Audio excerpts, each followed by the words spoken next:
short, your thoughts have the power to control your emotions. Just let's just talk about it. Let's just get this out here. Just in case you had no idea that your thoughts control your emotions, right? So if you think about it though, it kind of makes sense. Just think about the last time you were in like a not so good mood. Maybe you were feeling a little anxious or sad or angry. This is what I call my big emotions when I'm to my smaller clients that's maybe under the age of 12 or so. We refer to these as our big emotions. So, like the sadness, the isolation, well, feeling lonely, um, anger, those are pretty big emotions, right? So, the thing is about it is just think about the last time you felt that way. And maybe you probably could, more than likely, you're going to be able to trace it back to a thought that caused you to feel this way. So you're probably at this moment, if you're feeling this way, this moment, you probably are just being aware of the emotion itself. But if you were to just take your time or even start keeping a log, you will see that that emotion was definitely tied to some type of thought. Okay, not a good thought, of course, because if this is true, what we're saying that your thoughts have the power to control your emotions, that mean if you're having these big emotions like anger, sadness, or loneliness, frustration, more than likely it was not a good thought that caused these emotions. We're just gonna be frank about it. This is where cognitive behavior therapy, which um, is the whole name is cognitive behavior therapy, but we shorten it down to CBT because that's kind of a long name. So if you see in the title, it says Intro to CBT, but that is what CBT stands for, cognitive behavior therapy. So it says during CBT, you will learn to identify thinking patterns in your everyday life that are painful emotions or other problems. So they could possibly be causing painful emotions, or they could be causing emotions that cause you to be stuck where you're at. Because just think about it, if you're thinking negatively, right? And we're saying your thoughts control your emotions, that means you're having negative thoughts, therefore having negative emotions. Of course, your behavior is gonna have you, you know, it's going to be hard to move forward, right? So it's a big thing. So it says, I mean, but our hope is not lost, of course, right? And before I go any further, I just want to put this out here. Me, I'm a praying person. I pray. Like if you saw my last live, I I stated that I pray at least, and this is a minimum required, right? 3 times a day, right? So I'm of course I'm doing the morning when I wake up. I go outside, have my coffee, take my dogs out, do my prayer. Then just me and my Lord. Then I come back in. I pray for my husband, so that's twice, and then I pray, of course, before bed, and then any time in between the day. So there's that. However, when I'm not praying, right? If I don't have my thoughts under control, they could still try to come in and make me think these negative thoughts that could change my emotions into a negative light. And so I do recommend prayer, of course, but also just like you're going to take care of your physical health, you need to also stay on top of your mental health because you are a whole person. So you're not just made of the physical aspect side of yourself. You also have a mental health aspect as well that you need to be working on a daily basis. Make sure that it's intact, especially in these days and times. Because let's face it, we have a lot going on. I continue to say that we're going through a pandemic, but actually, I'm sorry that we went through a pandemic, but actually we're still going through a pandemic. And even if we are on the other side of it, can you just think of all the everything that went on that would just cause us to, just maybe be in fear, maybe be angry, all type of big emotions that a lot of people are dealing with these days. So you need to just make sure that you're staying on top of your mental health. I know it's still a big taboo in many communities. It's still, a lot of work to be done in this field. But one thing I will say, one thing I think that came out of the pandemic is that mental health is being talked about more. It's coming. It's finally not being stigmatized like it was in the past, right? People are finally saying, okay, I need help. I need to talk to someone about what I'm going through. I cannot hold this in. I need professional help. And it's nothing wrong with that. Even if you don't come to the point where you're saying, okay, I'm going through an actual crisis right now, even if you're just going through your everyday events in life, it can still cause you to become anxious, right? Maybe um what school is what school is my kid gonna go to? Or just like everyday things, it could you could still a therapist would still be a good choice for that as well. So I think that's a misconception, misconception as well, that people only need therapists when they're going through an actual crisis. But you can have a therapist on just as a that support system, somebody that you can process your emotions with, so they don't get too heavy or get too burdensome. All right, so let's continue. So it says in during CBT, you will learn to identify thinking patterns in your everyday life. So I already read that cause painful emotions or other problems.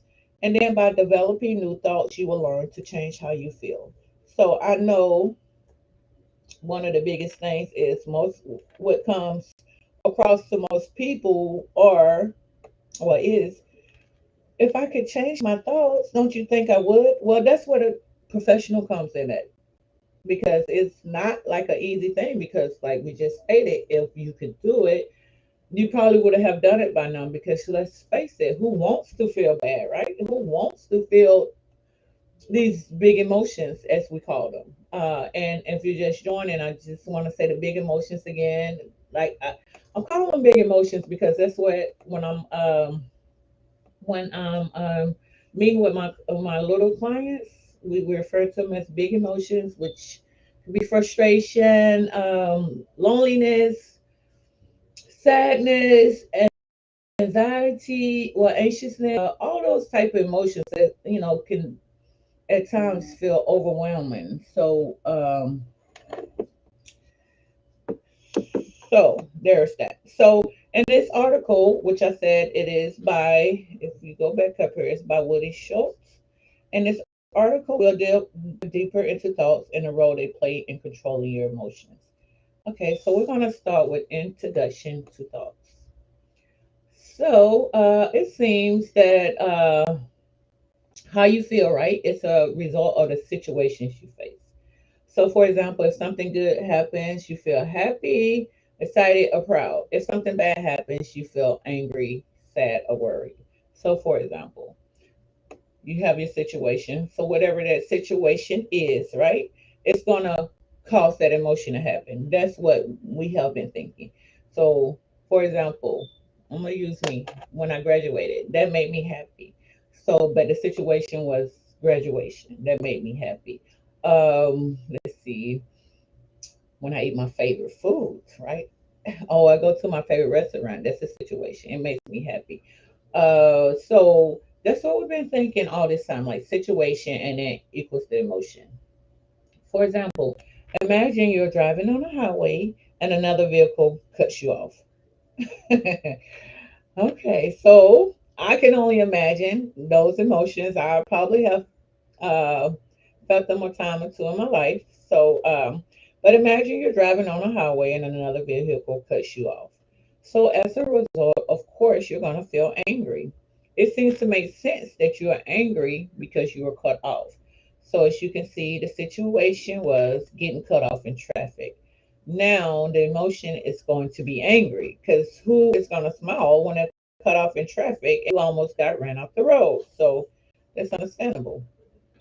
But let's back it up, because I mean, and that's if you haven't been through therapy, or you're not a trained professional, that's what we always have thought our whole life, right? Of course, whatever happens, that's gonna make me happy or sad, angry or mad, whatever the situation was. That's what controls that. However, if situations truly cause emotions, stay with me. If situations truly cause emotions, every person will react to the same situation in the same way. So that could not be the case, right? So, for example, some people become angry after being cut off in traffic, while others brush it off.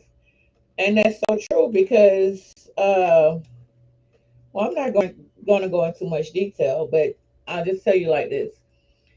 If I get cut off in traffic, it's going to be a whole different reaction as if my husband was to get cut off in traffic. We're going to have two totally different emotions, and I'm going to leave it at that.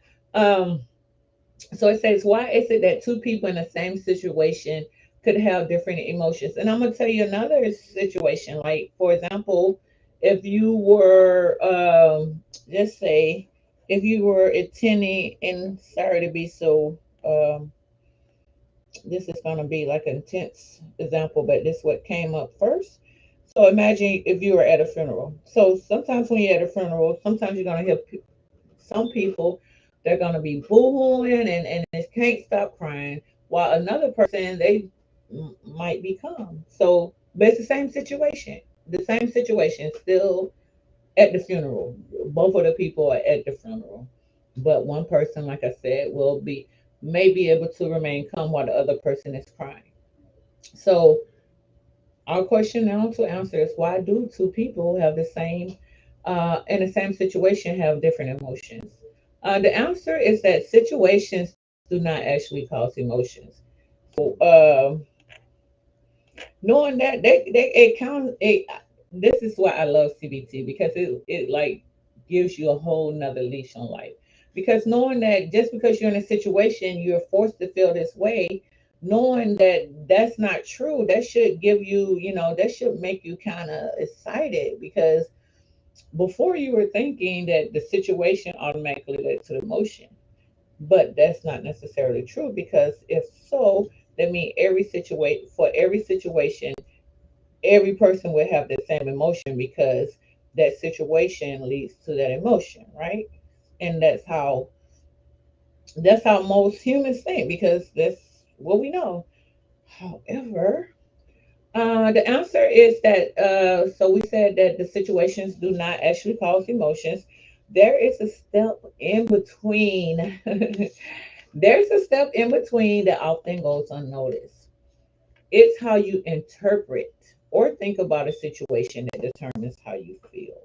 So at first, we was just saying, okay, whatever situation I am in, which the situation, for example, here is getting cut off in traffic. So if I'm cut off in traffic, I'm going to automatically feel angry, right? So that's how we usually think. That's just automatic thinking. That's how most humans are going to think, because that's just how we think.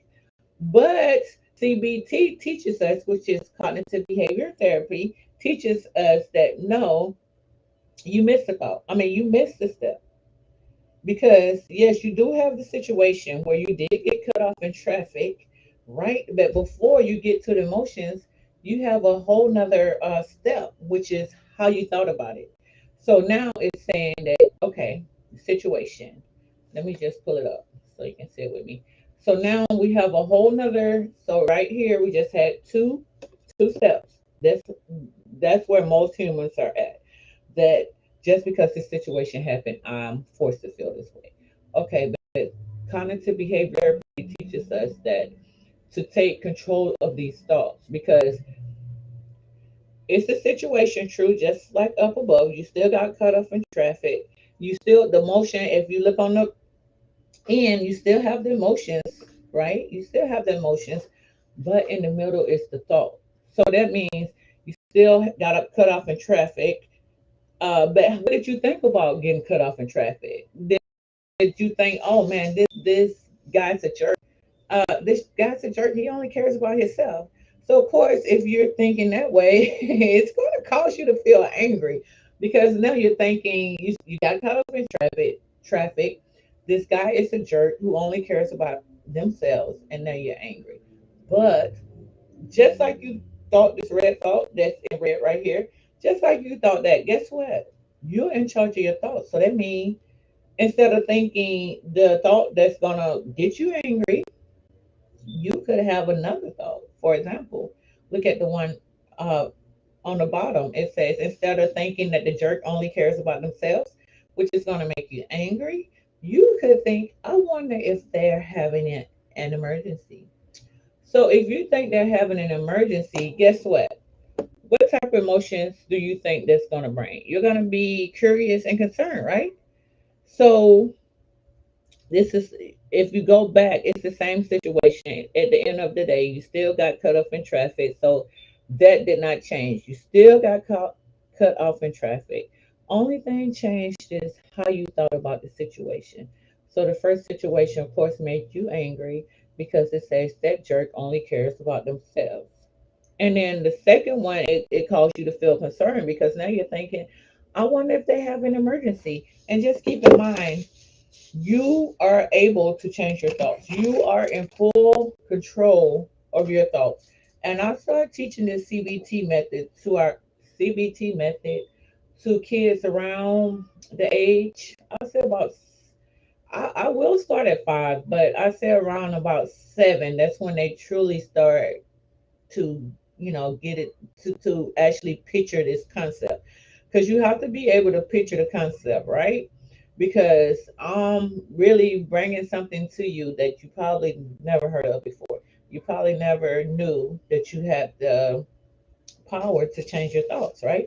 You probably thought, okay, he cut me off in traffic, I'm going to automatically get mad because that's what happens when somebody cuts me off in traffic. But how about not getting mad? How about looking at the situation totally different? What if he is trying to get to the hospital? Or, what if he's having a real life emergency? Because we don't know. We don't know why they cut us off in traffic. We're just thinking, we automatically think it's something, they're being a jerk or whatever. But what if we thought that they were having an emergency? Okay, so it says, as shown in an example, can you all see this? Hold on, let me see something. I don't know if you can see this. Hold on. Can you all see this? Okay. I don't know if you can see this. Hold on. Okay, so it says as shown in example, different thoughts leads to different emotions, right? And it's plain to see. I'm gonna scroll up. So we just looking at the example. This is the same situation like we went through up here. It's just that you change how you looked at it. That's it. You change your thoughts. You did that by yourself. You changed your thought. And instead of feeling angry, which is, and we haven't even got to the other part, which your thoughts lead to emotions, which leads to some type of behavior. So if you're angry, of course, that's going to lead to negative behavior, right? And then you get home, you might take it out on your kids. You're going to work, you might take it out on your coworkers and get fired or something like that. But if you're thinking, I wonder if they had an emergency, that's going to make you curious and concerned, and you basically just going to go on your day as usual, or either try to help them, whichever one you decide. But it's not going to cause you to become angry. And as we all know, whoever has felt anger before, once you are full fledged angry, it's kind of hard to be come down from that until it's whatever you're going to do is completed. But if you can stop yourself from even getting to that point in the first place, you're doing good. All right. So it says, so for example, I didn't even read this, but if you see the note, this is exactly what I just said. So if you were to draw these examples out further, you'll see that different emotions, which is the emotion, also leads to different behavioral responses. We haven't got to the behavior response yet, but so you have the situation. You have the thought, right? Which you're totally in control of. And if you don't, you just, if you need a therapist, just you can go website on our company website, Duvalier Consulting, DuvalierConsultingServices.com. We do offer 30-minute free consultation if you need help trying to change this thought and you're not able to do it on your own. So you're in full control of this thought. It all depends on which one you let lead the way. You're going to either be angry or curious or concerned. And so this is going to lead to behavior. So if you're angry, which and so let's go back down here to what the note says. For example, the person who is angry might get home and take out their frustration on their family, right? And the person who is curious will quickly forget about the situation. So just by getting cut off in traffic, you see how that literally ruins your whole day because not only are you angry, you're gonna go home and take it out on somebody who loves you and cares about you. So, so how does all this happen without you even noticing it? The answer is something called automatic thoughts, and so let's see. Okay. So I'll just go into a little more. We'll get into automatic thoughts in a second, but I just want to give a few more examples just to make sure we have this. So once preparing to go skydiving. So like I stated earlier, the situation never changes. It's always going to be the same situation. What changes is how you look at the situation, your perception of the situation, or your thoughts with the situation. So we still got the same situation, preparing to go skydiving. So the rational negative thought is so many things could go wrong. I cannot do this. So the emotion, of course, if you're thinking that way, you're gonna be terrified. Okay, so a more positive thought would be people skydive every day. It's safe. This will be so much fun. And now you're excited. And as a matter of fact, I think this way all the time when I get on all those big rides. I love going to like the going ride, all type of rides. I just love it. And that's basically my thought. Like people are on here every day.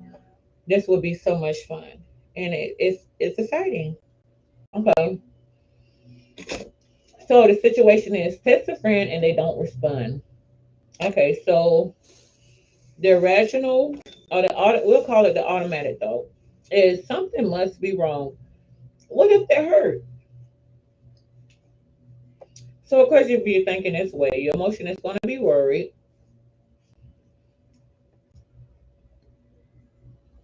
Okay, but how about a more positive thought? They must be busy. They'll write that later. So now your emotion is neutral.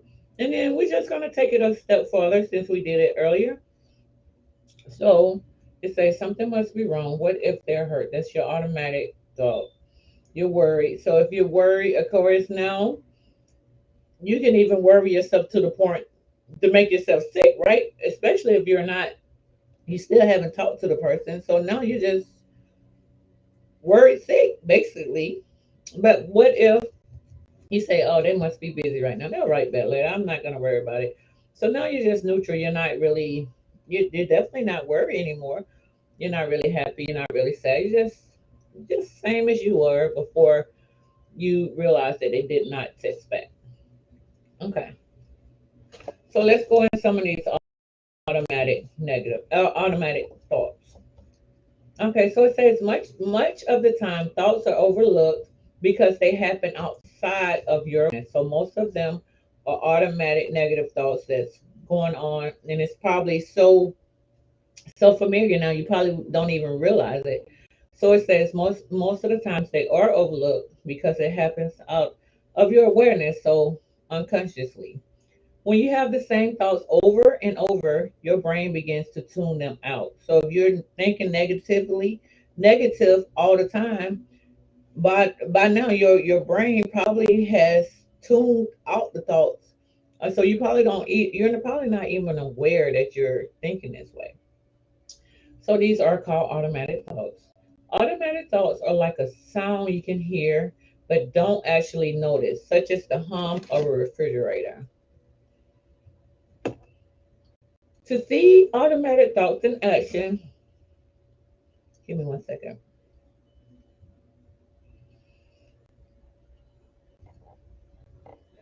Sorry about that. To see automatic thoughts in action, think of something you do so frequently that it feels like second nature. For example, when you commute to work or school for the first time, you might need directions. I know I was working on the shop and I was there for about 3 weeks, right? And I still, every single time, I would still put on my GPS. I'm like, girl, what is wrong with you? But it was still, I had to get used to it, right?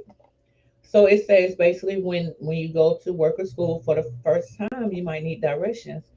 But before long, it will seem as if you're traveling on autopilot. So, you know, and that goes for a lot of things. The more we do it, the more familiar it becomes, right?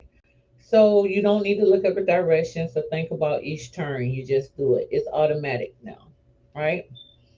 So the brain is pretty much the same way. It says the brain's ability to run on autopilot is important because it frees up resources for other tasks. But there's a downside. When thoughts happen automatically outside of your awareness, access for accuracy. The thoughts with inadequate evidence may be accepted as so the brain is just going to take it in. It's automatic. They're not proofing it. Just make sure it's true or not. It's just going to take it in. So those are your automatic thoughts. Let's talk about some irrational thoughts. Another trick the brain uses to make sense of the world is guessing. Imagine you test a friend, right? And they don't answer for several hours. You're still waiting. They still haven't texted back. You're like, what is going on? You don't know why they haven't responded. They usually do, but for some reason, they have not responded. But guess what? That old brain of yours is probably going to try to, it's probably going to try to guess what's going on, more than likely. It says your brain could guess something mundane, like they must be busy at work. Or it might guess something more extreme, like they must be angry at me. Sometimes these guesses are accurate, but not always. When guesses lack evidence, they're called irrational thoughts. Over time, even irrational thoughts can become automatic. This means thoughts and beliefs that are not true can shape how you feel and how you behave without you knowing it. Ooh, that's a lot right there. So it's saying, let me read that again, because that's an intense one right there. This means that thoughts and beliefs that are not true can shape how you feel and how you behave without you even knowing it. Okay. So, for example, imagine a person who developed the automatic thought, people do not like me. This belief begins to color every situation. When a friend doesn't return a text message, it feels hurtful. When a stranger scowls at them in a grocery store, it feels personal. Even when they receive a compliment, it feels phony and insincere. Because remember, you have already shaped your brain to say that people don't like me. That's the example they're using here. So that's ingrained in your brain. You probably don't even realize it. So it just gets embedded in you, really, because now you're applying it to everything. So, for example, so now that you have the automatic thought, people don't like me, and it's basically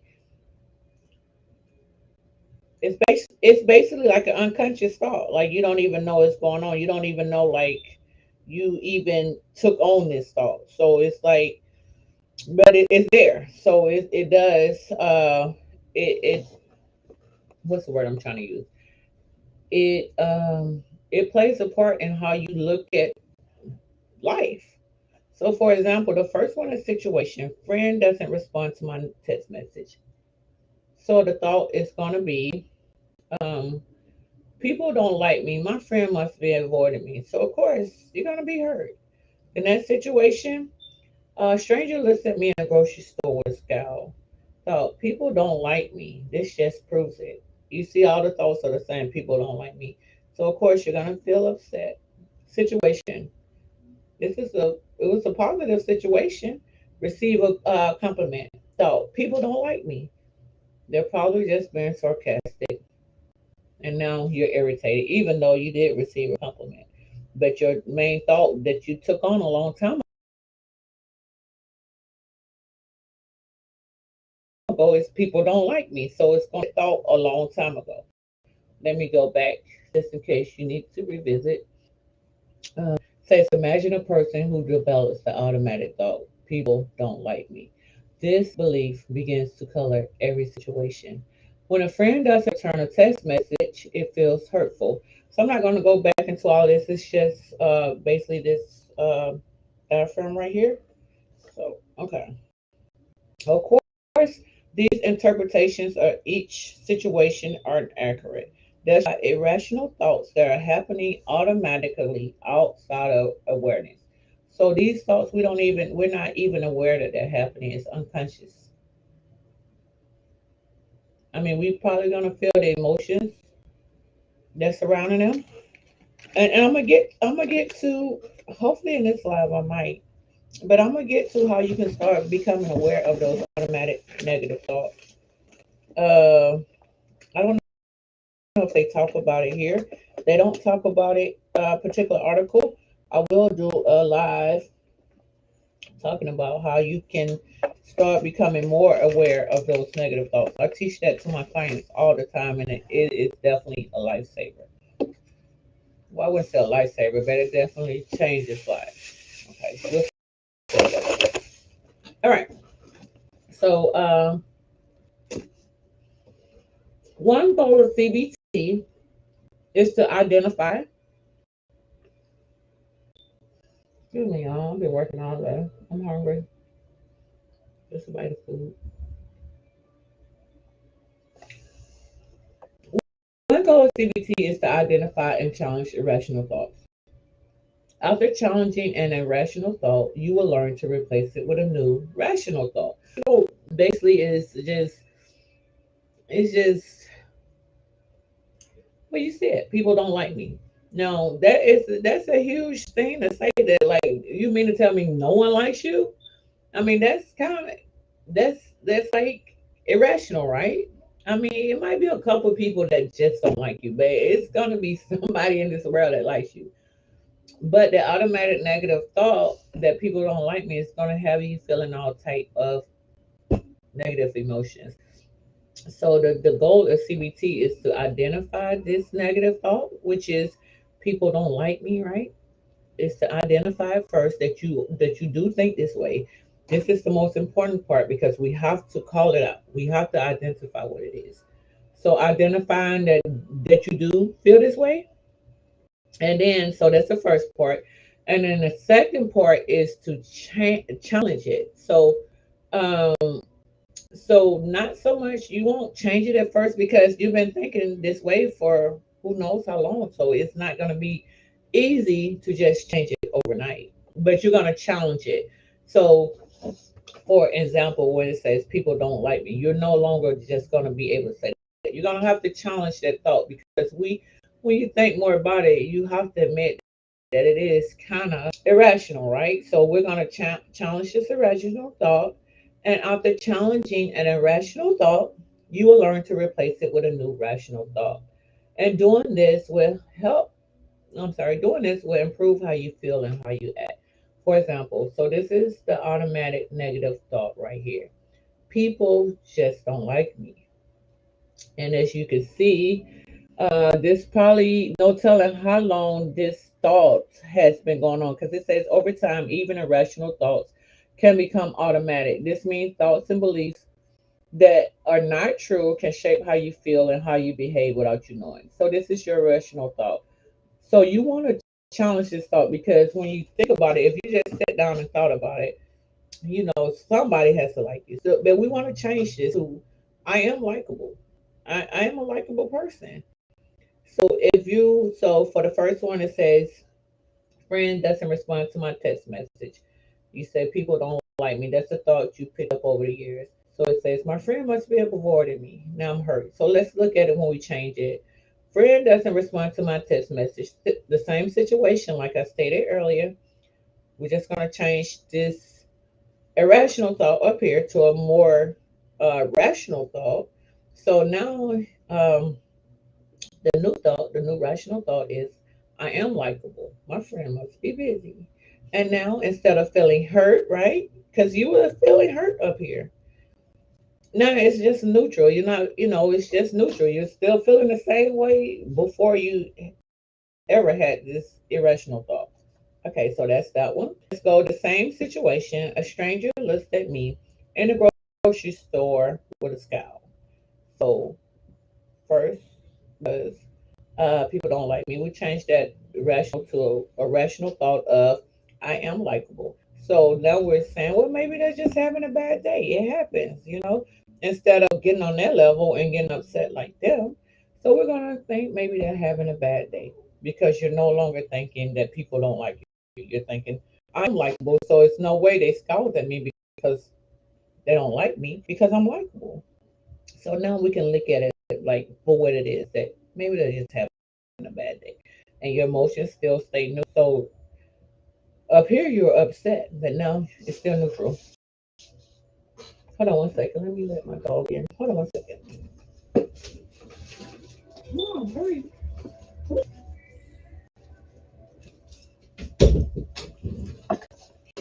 Okay, so you see your emotions stayed intact here. Okay, so let's look at the final example. You receive a compliment, same situation from up here. Remember, we changed a rational thought, you know, rational thought of people don't like me and it probably been sarcastic to I am likable. So in any situation, I'm always likable. So that's a more rational thought, right? Because you're likable. So you receive a compliment. Now you say, okay, that was a nice compliment. And now you're happy. Instead of you receive that compliment, and since you think people don't like you, they're probably being sarcastic, you're irritated. But here you're happy. So that's a prime example of how you change. So it's the same situation every time. What's the same situation? Situation. These are three situations here with rational thinking, irrational negative thinking. Right here, same situation. You look right here. It's the same thing. What we did change, we changed our automatic negative thinking. So automatic negative thinking here was people don't like me. We changed that to I am likable. So with us changing that, you see these are all those big emotions: hurt, upset, irritated, and who wants to live that way? When you can change your thoughts, your automatic negative thoughts, and now you have neutral. Neutral is not really happy, not really sad. You just still the same way. Just calm. Neutral is basically just feeling calm. Um, and also and happy. So it says, by replacing irrational negative thoughts with rational alternatives, your feelings will better match the situation. And generally, in most cases, this will lead to, let's see, healthier behaviors that result in better outcomes during everyday situations.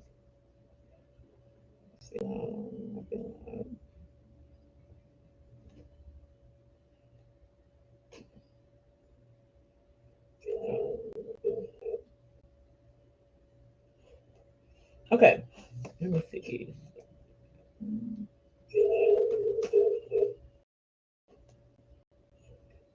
Okay, give me a second. Okay, let me see.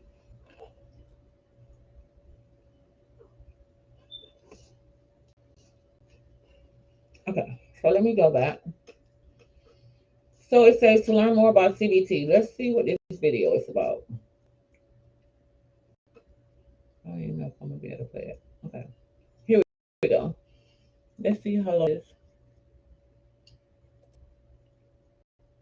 is short. Hey, my name is Woody. Today, we're going about cognitive behavioral therapy. It's sort of a mouthful to say, so it's usually just abbreviated to CBT. If we break it down, the name cognitive behavioral therapy gives us a pretty good idea what it's about.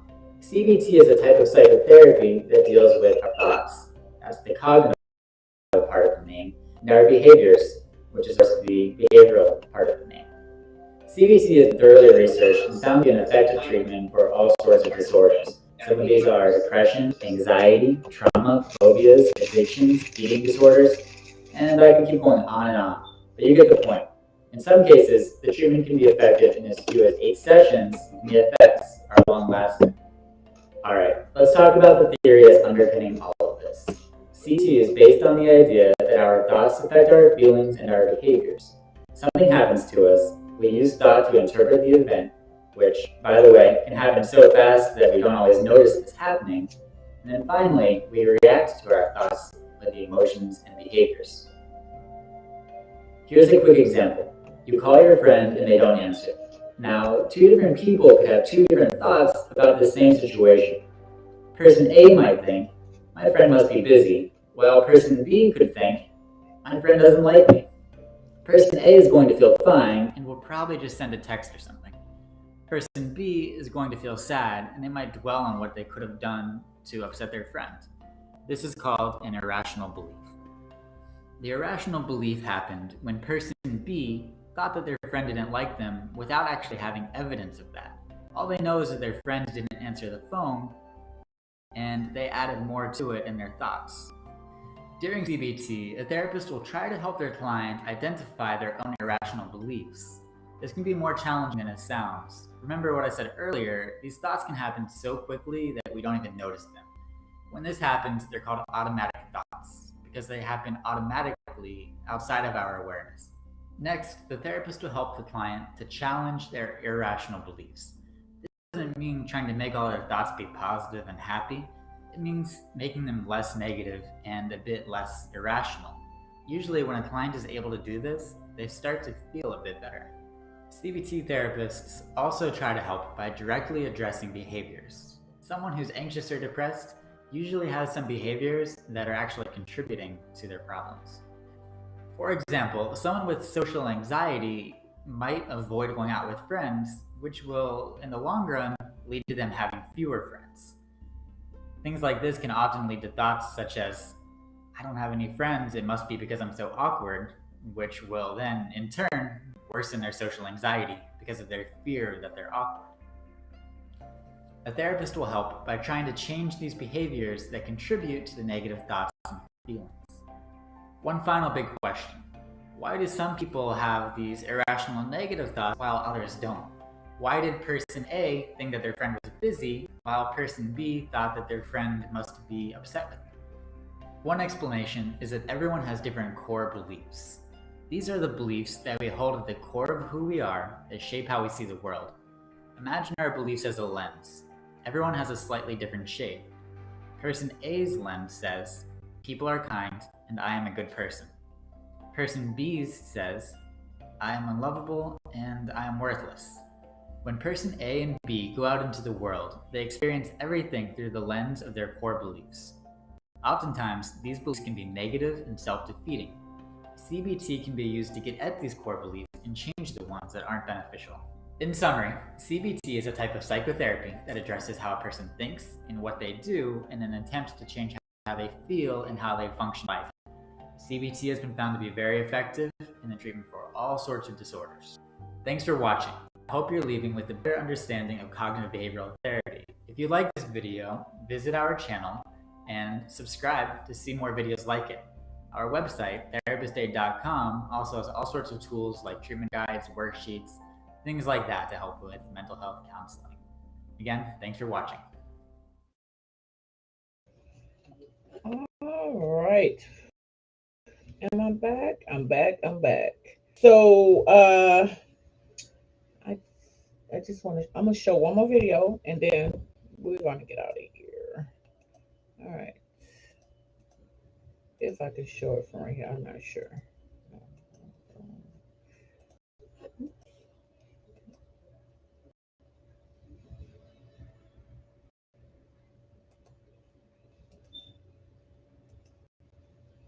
All right, give me a second. me stop sharing for a second. Give me a second. I'll be right back. I mean, I'm here, but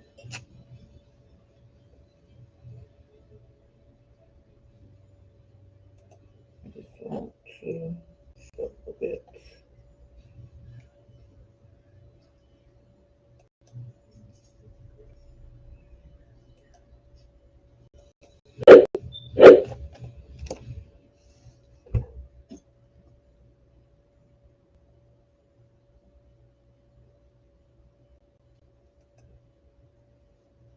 Okay, so I'm going to show one more video about CBT. It's just going to wrap up everything that we have been talking about this evening.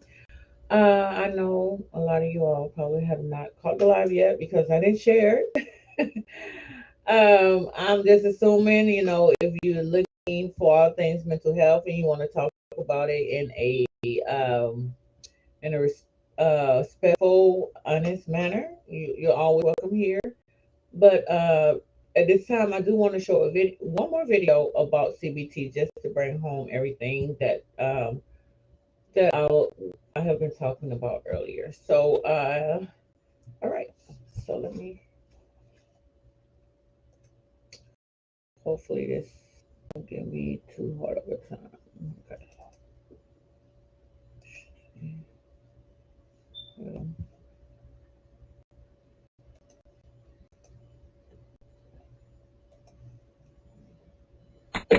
Hi, my name is Woody Scholl. Today, we're going to talk about the ABC model of cognitive behavioral therapy. The ABC model helps us to explain why we think the things that we think, why we feel the things that we feel, and why we do the things that we do. It's valuable to understand the ABC model because once we understand how our thoughts, feelings, and behaviors interact, we gain the power to start changing them. The ABC model looks like this. First, there's an activating event. An activating event is anything that actually happens to a person. It's just any situation that you encounter. Let's go with the example of running into a friend at the grocery store. You see them in the produce section, you say hi, they say hi right back, and then they return to searching for the perfect banana. That's the activating event. It's the fact of what actually happens. Next, we have beliefs about the activating event. Beliefs are what we think of the situation. Two people might have different beliefs about the exact same activating events. What are some different ways that we can situation our story? One person might think, I must have done something to upset my friend, they're totally ignoring me. Another person might think, my friend is really involved in finding that perfect banana, that's their business, I'm just gonna move along. The truth is, both of these ways of thinking are possible, but we don't actually have evidence either way. Our beliefs usually happen so quickly that we aren't even aware of them. We don't take a second to stop and think, was there evidence for that? This is where things get interesting. Someone who's depressed is more likely to have a negative thought about any situation. Someone who is not depressed is more likely to see the same situation as either neutral or positive. Finally, we have a consequence. The consequence is the result of our belief situation. This can include how we feel or what we do because of our beliefs. For example, the individual that their friend ignored them, they might go home feeling hurt, and they might not talk to their friend for a while thinking that they were upset with them. On the other hand, the individual who their friend was just acting funny for no good reason, they'll probably forget about it, go home feeling just fine, and might call up their friend that evening to check and make sure everything's okay. The consequence stage of the ABC model has an important effect on our lives. The individual who felt ignored by their friend will probably end up having a worse relationship, which will further reinforce the idea that they've done something wrong. Now imagine this same pattern applied to almost every relationship and every situation that this person encounters. So that's how the ABC model works, but how can we use it to our advantage? It's not easy, but with practice, we can learn to intervene at either the A, the B, or the C to better control our thoughts, feelings, and emotions. We can intervene in the activating event